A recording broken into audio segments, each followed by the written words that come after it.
Assalamualaikum Football United ringan amatiran ala gua. Review pertandingan hari Senin babak 16 besar Piala Dunia. Hari ini uh, ya dua wakil Asia terakhir dari konfederasi AFC atau dari Asia bermain. Jepang di pertandingan pertama dan juga Korea di pertandingan kedua gugur selesai. Setelah sebelumnya Australia dari Konfederasi Asia juga sudah gugur, kalah menghadapi Argentina. Langsung aja review pertandingan, dimulai dari pertandingan pertama Jepang menghadapi Kroasia.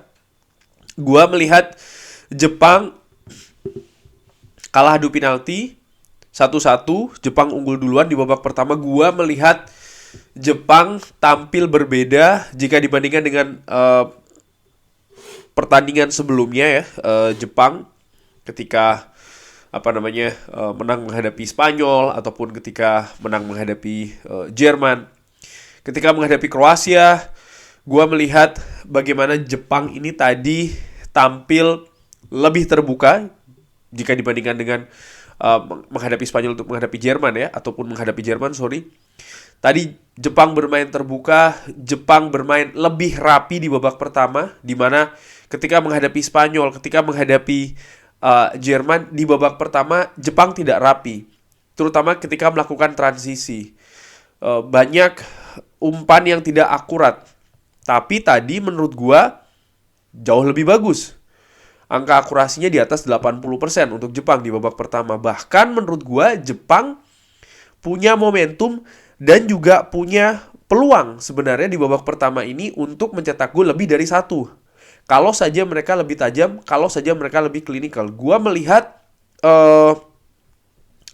Kroasia justru kesulitan. Mereka kesulitan untuk bisa mengimbangi bagaimana liatnya ya, bagaimana cairnya pergerakan dari para pemain Jepang.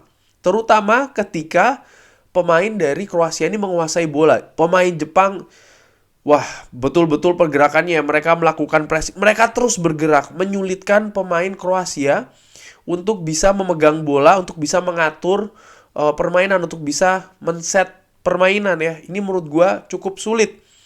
Jepang tadi betul-betul bahkan Jepang pun juga ketika menyerang menurut gua dibandingkan ketika menghadapi Jerman dan juga Spanyol di babak pertama, mereka mereka sering sekali mampu menembus sepertiga akhir dari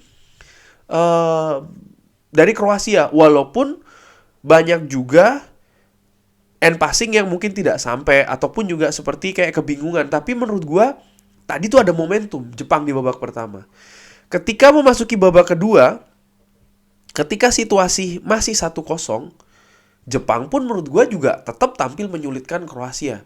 Kroasia terlihat cukup kesulitan untuk bisa menembus sepertiga akhir dari Jepang. Kalaupun mereka sampai di sepertiga akhir, pemain Jepang selalu mengkerubuti. Sulit sekali. Nah, pengalaman menurut gue berbicara di sana. Gol dari Ivan Perisic, sundulan menurut gue yang sangat luar biasa ya. Keras dan juga akurasinya ke pojok. Setelah gol tersebut di atas 10 menit babak kedua ya. Nah, barulah ini berbeda.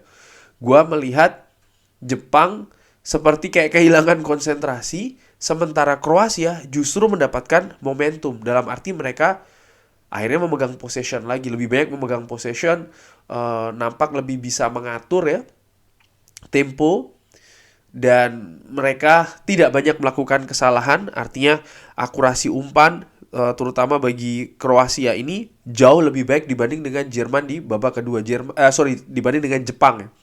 Jepang ini sekitar 74% menurun akurasi passingnya dibanding dengan babak pertama, sementara Kroasia masih pada level yang oke, sekitar 80%. Nah, gue tadi berpikir momentum Jepang ini jangan sampai ke adu penalti. Gue tadi sebenarnya waktu menonton gue berpikir seperti itu.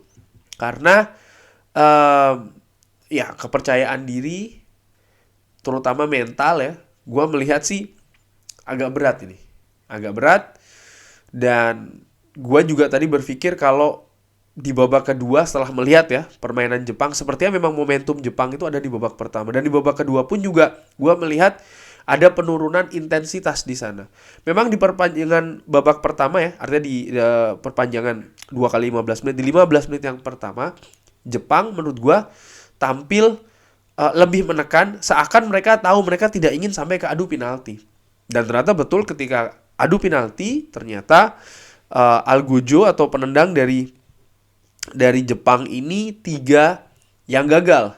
Bahkan ketiga-tiganya ini kan digagalkan oleh kiper. Sehingga menurut gua kenapa itu bisa terjadi ya, mereka tidak, gua nggak tahu apa mereka tidak latihan atau mereka tidak percaya diri, sehingga atau memang kiper Kroasia yang lagi hebat juga ya.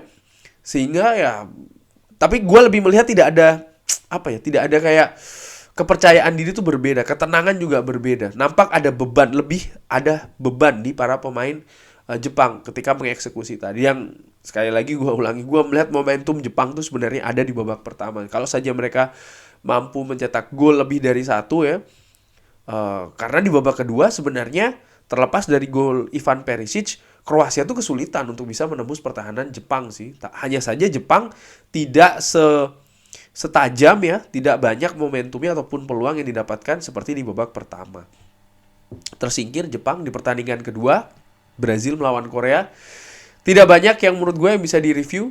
Brazil unggul segala-galanya, terutama di babak pertama. Mereka terlihat lebih percaya diri, mereka terlihat lebih berpengalaman. Secara teknis pun juga demikian. Individu ataupun secara kolektif, mereka lebih unggul daripada Korea. Dan gol cepat bagi Brazil tadi di babak pertama ya, dalam tempo 15 menit mereka sudah unggul 2-0. Ini membuyarkan menurut gua skema dari Paulo Bento, yang menurut gua sih ya mereka pastinya juga bertahan atau ingin untuk menahan selama mungkin gawangnya tidak kebobolan. Tapi dalam 15 menit sudah 2 gol dari Brazil, dan ini betul-betul mengacaukan konsentrasi, skema, segala-galanya, sehingga akhirnya Brazil bisa menambah 2 gol lagi. Bahkan menurut gua kalau saja Brazil lebih tenang di babak pertama itu bisa 5 atau bahkan 6 gol.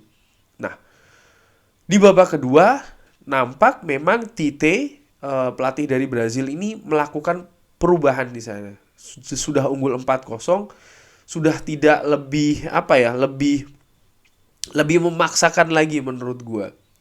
Pemain Brazil nampak lebih santai, lebih mengatur. Sementara dengan kondisi yang seperti itu, Korea pun juga tetap sulit untuk bisa menciptakan peluang atau menembus sepertiga pertahanan dari Brazil yang menurut gue tampil sangat istimewa. Ada 1 gol dari Korea yang menurut gue juga golnya sangat istimewa.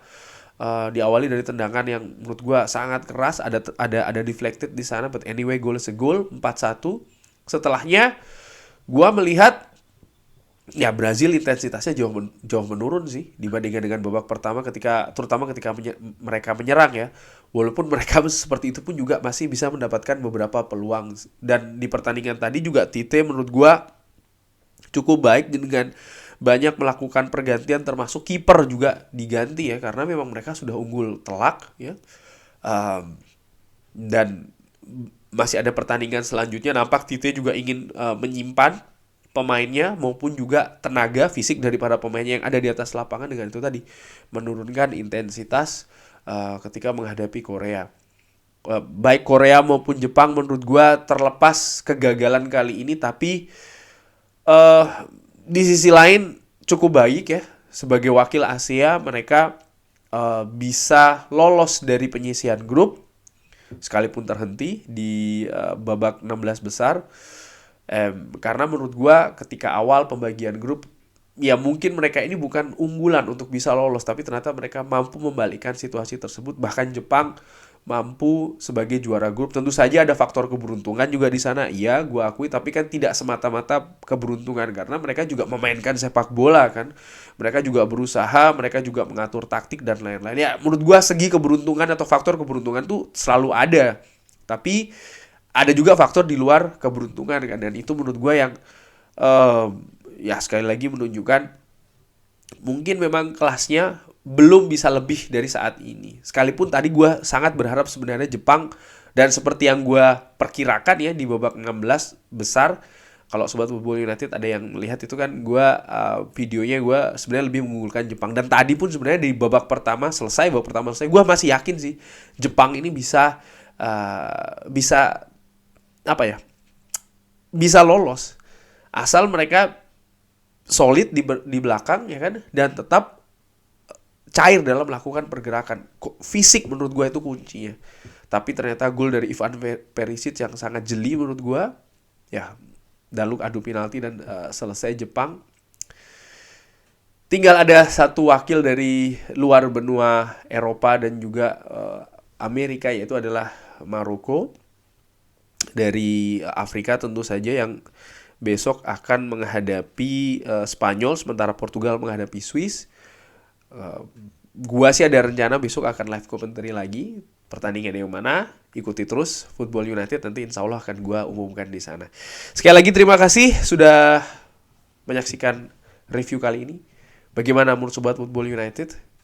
Kalahnya Jepang di adu penalti, kalah telaknya Korea. Apakah ini berarti Brazil merupakan salah satu calon kuat untuk bisa jadi juara? Karena tadi memang tampil sangat luar biasa. Drop di kolom komen. Terima kasih sudah menyaksikan. Jangan lupa like, sholat, subscribe. Sehat-sehat terus sekeluarga. Wassalamualaikum warahmatullahi wabarakatuh.